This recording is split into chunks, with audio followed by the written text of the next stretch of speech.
পাঙ্গাস মাছের মধ্যে অ্যালার্মিং কন্ডিশনে ক্রোমিয়াম। আমি তো খুব অবাক হলাম, কেন এত ক্রোমিয়াম?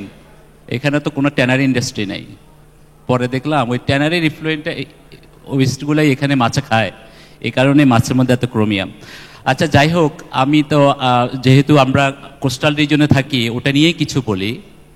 আজকে ডক্টর তোফাজ্জল স্যার বলেছিলেন আমরা সয়েল মাইক্রোবস নিয়ে কাজ করি না, আমরা ওটা নিয়ে কিছু গবেষণা করছি। বিশেষ করে আমরা লবণাক্ত এলাকায় থাকি, এই লবণাক্ততার কারণে আমাদের সয়েলের যে মাইক্রো অর্গানিজম থাকে এর মধ্যে উপকারী এবং অপকারী দুই ধরনের আছে।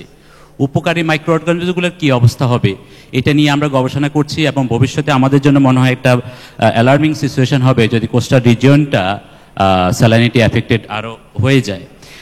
আরেকটা বিষয় হচ্ছে যে আমরা স্যালাইনিটি বাড়ার সাথে সাথে মাটিতে কিছু হেভি মেটাল থাকে, এগুলো আলটিমেটলি মাটি থেকে ছুটে যায়, পরবর্তীতে এটা ক্রপের মধ্যে চলে আসে।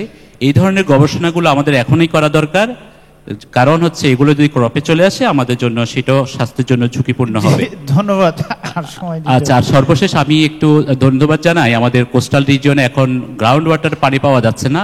বণিক বার্তা এটা নিয়ে রিসেন্ট একটা রিপোর্ট করেছে এবং এটার প্রতিকার নিয়েও তারা করেছে। আমরা ভবিষ্যতে আশা করব এগুলো নিয়ে যেন সমন্বিত উদ্যোগ নেওয়া হয়, যার ফলে আমাদের এইভাবে কোস্টাল রিজিয়নের ভূগর্ভস্থ পানির সংকটটা যেন তৈরি না হয়।